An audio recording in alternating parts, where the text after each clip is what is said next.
Alright, so today I wanted to shed some insight on how I do product photography. I know a lot of people are always kind of curious because they see these weird white backdrop setups in my background.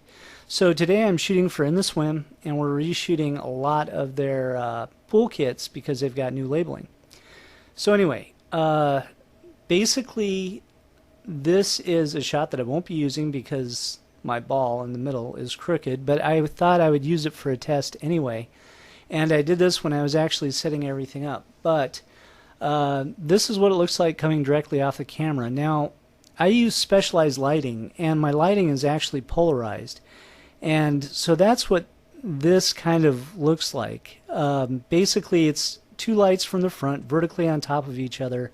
And then I've got one light hitting the backdrop in the background. But let me just show you what it actually looks like. So today this is what my setup looks like. It's very basic. I have a Falcon Eyes SO28TD light with some linear polarizing film over it. And then I've got this little light right here. This was the Viltrox T1688. And this one, even though it's on right now, it's actually also polarized. Now that you've seen what it looks like, this is the final result. Let me show you what an unpolarized image looks like so you can see the difference. So this is the same setup without any polarization at all. No circular polarizer, no linear polarizers on the lights. So you can see there's glare coming off of everything. Major glare over here on the pool shock. There's glare down here. There's some glare on this ball. And then basically this is what it looks like.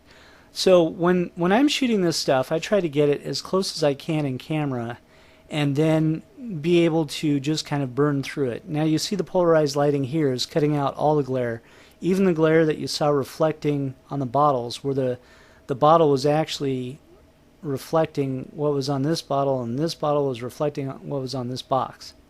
So I don't know if you caught that. If you want, just rewind a little bit. We'll wait. Okay. So anyway, I do this in a very kind of high-speed intensive format. So typically, I've done already 100 of these shots in the last hour or so.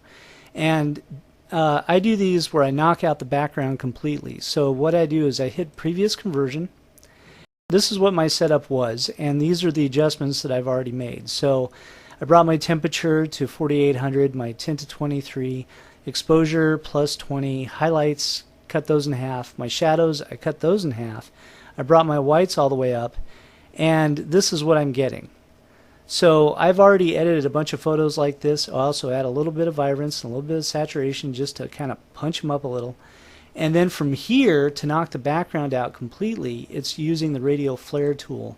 And you can go in and just select the areas that you want to knock out completely. And it helps when you're shooting a group of pretty similar products that are, you know, under the same lighting conditions, and then you can really knock these out. So the goal is not to have my oval touch.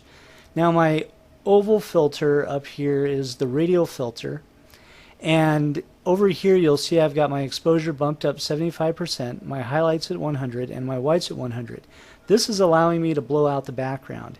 Now the red that you're seeing, in case you're not used to Adobe Camera Raw, is up here in the corner, and it's the highlight clipping warning, and you can turn that off and turn it back on. So anyway, that's where that comes from. And then after I do all that, I just crop it down. So just to show you how fast I do these, I open this up, and then I go ahead and hit previous conversion, and then from here I bring in my oval tool, make sure it doesn't quite touch the product, but I want to get it as close as I can, and really just kind of line it up. You can tell I've already done a bunch of this today.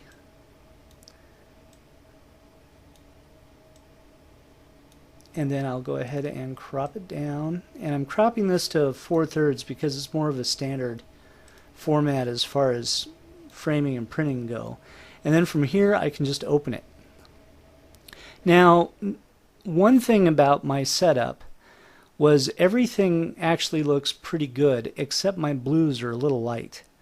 So over here, I have created these actions. So that's my saturation action, and this is my conversion action. And then I can just hit File, Save As, and then save it as JPEG. Done. And I'm done. Now, what did I just do after I open this? So let me just show you exactly what I just did. So I'll go ahead and open it again. And basically, actions are your best friend when you're doing any type of line productivity work. And so the first thing I do is my hue and saturation. And so all you do is you hit new action right here. And when you hit that, it'll say like action 6, and you can call it whatever you want. But basically, I created action 4, and then this is my hue and saturation. And what I did here is I changed my blues. So my lightness is -5, my saturation is +7, and my hue is -3. Now I also went in and changed the cyans to +3, +10, and -15, just to get them a little darker, but just a little bit more punchier. And so if I hit cancel, you'll see that it changed it back. So from here, I just hit play. And then under my high res, action 1, basically what action 1 does is all my sharpening and finishing of the product. So they're all equally processed the same. So I have an unsharp mask of 11% at 44 pixels. Yeah, so this goes in and just kind of creates the punch. And then the other one is my 100% at 0.6 pixels, and this just tightens up the fine detail. You can see when I move over it what I'm talking about. And then I have a convert mode to convert it back to 8-bit, and that's over here, image mode, and then I convert it to 8-bit. And then the other thing is convert the profile of the current document. Now I shoot all these images in Adobe sRGB 1998 because it's got a wider gamut than regular sRGB. But if you're doing stuff that's for, say, the web, Adobe 1998 or Pro Adobe looks different than sRGB does on cell phones. And I've done tests where I've converted all these images that were the same image and then looked at them on my cell phone in the same folder, and they all look slightly different. So it's best to output to sRGB because all the digital printers on the planet use sRGB. All the printers that you've ever used use sRGB. But Adobe 1998 is better to edit in because you got a wider gamut to start with. You get smoother gradients, and then you convert later.